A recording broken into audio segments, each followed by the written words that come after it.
नमस्कार, मैं हूं ब्रजेश श्रीवास्तव और आप देख रहे हैं आप सबका पसंदीदा show talk with Brajesh.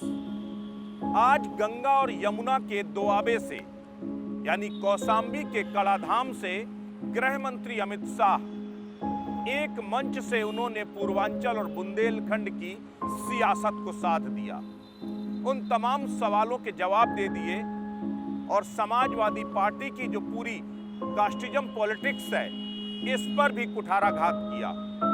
Kaushambi में गृह मंत्री अमित शाह का पहुंचना, वहां से एकजुटता का संदेश देना, उत्तर प्रदेश की जनता के साथ भावनात्मक रिश्ता बनाना अपने आप में बहुत कुछ कहता है। लेकिन गृह मंत्री अमित शाह की कौशाम्बी में मौजूदगी ये अपने आप में कुछ और कहानी कहती है।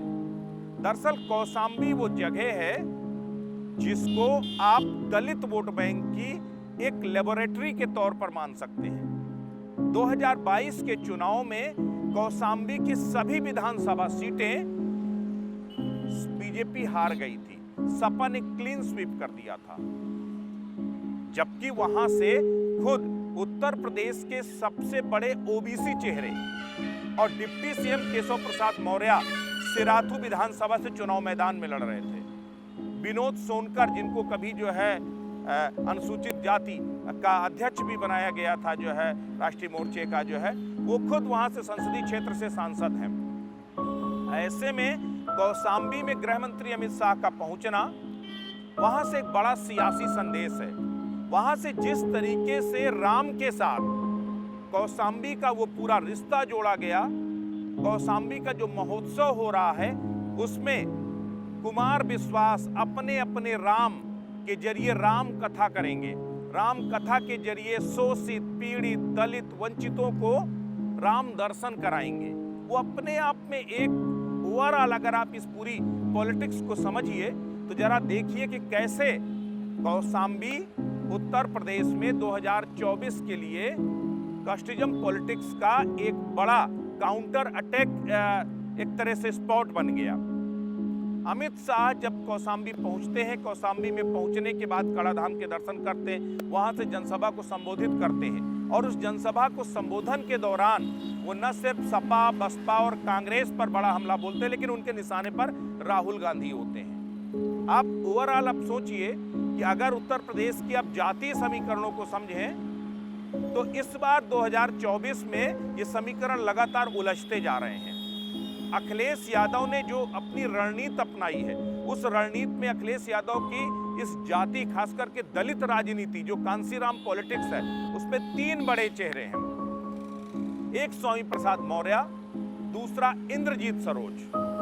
ये दो बड़े नाम है। इंद्रजीत सरोज कौशाम्बी से ही आते हैं और इंद्रजीत सरोज की ही वो स्ट्रेटेजी थी जिस स्ट्रेटेजी पर काम करते हुए न सिर्फ पल्लवी पटेल ने केशव प्रसाद मौर्य को हराया, बल्कि इसके साथ ही कौशाम्बी की बाकी सीटें जीतने में भी कामयाब रहे। कौशाम्बी पासी वोट बैंक, यानी दलित में जो पासी का एक बड़ा वोट बैंक है, वो ओरिएंटेड एरिया है। तो दलित पॉलिटिक्स के लिहाज से अगर आप समझें तो दलित पॉलिटिक्स में कौशाम्बी बेहद महत्वपूर्ण है। कौशाम्बी के जरिए, कौशाम्बी एक वो बॉर्डर है जहां से पूर्वांचल की शुरुआत होती है, जहां से बुंदेलखंड का खत्म होता है। यानी बुंदेलखंड और पूर्वांचल जो गंगा और यमुना का दोआबा है, वहां से पूर्वांचल और बुंदेलखंड दोनों की सियासत को साधते नजर आए हैं गृह मंत्री अमित शाह। एक मैसेज दिया है बीजेपी ने कि वो कौशाम्बी को हल्के में नहीं ले रहे, बल्कि उनका स्टेक लगा हुआ है। दलित सम्मेलन, इसके बाद वहां पर जो है कौशाम्बी का महोत्सव, जिसमें राम कथा का आयोजन, वो तमाम चीजें हैं। दरअसल ओवरऑल आप अगर इस पृष्ठभूमि को समझिए, समाजवादी पार्टी 36% वोट लेकर के, तकरीबन 36% जो है वोट लेकर के 111 सीटें 2022 के चुनाव में जीतने में कामयाब रही थी। अगर समाजवादी पार्टी का लक्ष्य है कि अगर वो अपने कोर वोट बैंक यानी यादव और मुस्लिमों के साथ साथ अगर दलित वोट बैंक में भी सेंधमारी कर लेती है, तो वो 5-7% भी अगर वोट परसेंटेज बढ़ा लेती है तो वो अपने आप में बेहद बड़ी कामयाबी होगी। क्योंकि जो 111 सीटें जो जीत करके समाजवादी पार्टी आई थी, अगर उन्हें लोकसभा में कन्वर्ट कीजिए, तकरीबन 27 लोकसभा सीटें ऐसी हैं जहां पर समाजवादी पार्टी बीजेपी से अपर हैंड में है। यही बीजेपी की सबसे बड़ी व्यग्रता है, सबसे बड़ी चिंता यही है। बीजेपी को डर सता रहा है। दरअसल ये जो 22-23% दलित वोट बैंक है, वो उत्तर प्रदेश की सियासत को बार बार मथता रहता है। जो उस पर कब्जा करता है वो उत्तर प्रदेश की सत्ता पर काबिज होता है, वो केंद्र की सत्ता तक पहुंचता है। आप इतिहास उठा करके देख लीजिए, 2014, 2017, 2019, 2022 बीजेपी 4 चुनाव में कामयाबी के पीछे बड़ी वजह थी वो दलित वोट बैंक जो मायावती से टूट करके बीजेपी के साथ मिला, उसने बीजेपी को कामयाब बनाया। लेकिन इस बार स्वामी प्रसाद मौर्य के बहाने रामचरितमानस में डिस्क्रिमिनेशन, जो कास्टिज्म डिस्क्रिमिनेशन को फोकस किया गया कि कैसे वहां पर जो है शूद्रों के साथ सौतेला व्यवहार किया गया, उस डिस्क्रिमिनेशन के जरिए जो है कहीं ना कहीं समाजवादी पार्टी उस बड़े तबके पर चोट कर रही है। वो तबका कौन सा है? ओबीसी है। वो तबका कौन सा है? वो दलित है, वो अनुसूचित जनजाति है। वो इन तमाम तबकों पर फोकस कर रही है, टारगेट कर रही है। लेकिन अब उसी की काउंटर अटैक स्ट्रेटेजी है कौशाम्बी का महोत्सव, जिसमें राम कथा के जरिए कुमार विश्वास अपने अपने राम वो बताएंगे कि कैसे कैसे शोषितों के लिए, पीड़ितों के लिए, वंचितों की आवाज थे राम। डिस्क्रिमिनेशन की बात बेबुनियाद है, तो उसके जरिए कहीं ना कहीं से उस मिथ को बदलने की कोशिश करेंगे।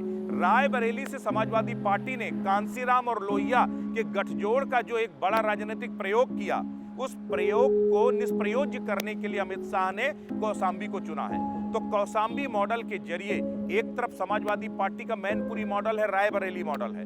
मैनपुरी मॉडल जहां मुलायम सिंह यादव को जिताने के लिए पूरा समस्त जो है जाति समीकरण एक हो गया था, उसको लेकर के जो है समाजवादी पार्टी आगे बढ़ रही है। कुछ इसी तरह से रायबरेली मॉडल, यहाँ पर जहाँ लोहिया और कांसीराम को मिला करके एक नई तरीके की सियासत को परखने की कोशिश समाजवादी कर रही है, तो वो दो मॉडल, तो वहीं अब इन दोनों का काट कहीं ना कहीं कौशाम्बी मॉडल के तौर पर गृह मंत्री अमित शाह ने ढूंढा है। आप याद कीजिए, पॉलिटिक्स में अगर सबसे बड़ा गेम चेंजर कोई है तो वो अमित शाह है। अमित शाह के लिए कहा जाता है कि वो हारी हुई बाजी को भी चुटकियों में पलट देते हैं। 2022 के चुनाव में जब पश्चिम से माना जा रहा था कि बीजेपी का सूपड़ा साफ हो जाएगा, उस वक्त उसके प्रभारी कौन थे? अमित शाह।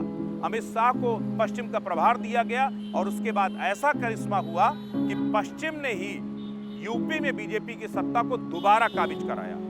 तो कुछ उसी तरह की स्ट्रेटेजी, कुछ उसी तरह का जो है कहीं ना कहीं जो है लाइन अब गृह मंत्री अमित शाह ने दिखाई है और कहा है कि कौशाम्बी उत्तर प्रदेश की सियासत को बदलने का सबसे बड़ा टर्निंग पॉइंट बनेगा।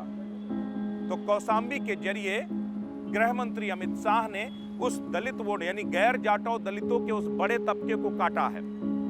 कौशाम्बी के जरिए एक मैसेज दिया है कि दलितों के साथ, पिछड़ों के साथ, शोषितों के साथ, वंचितों के साथ सरकार और बीजेपी मजबूती के साथ खड़ी है। अब देखना यह है कि मैनपुरी और रायबरेली मॉडल के खिलाफ तैयार किया गया बीजेपी का कौशाम्बी मॉडल कितना सफल होता है। और अमित शाह ने जिस तरह सियासत को बदलने की, उस जातीय सियासत को तोड़ने की कोशिश की है, वो कितनी कामयाब होती है। नमस्कार।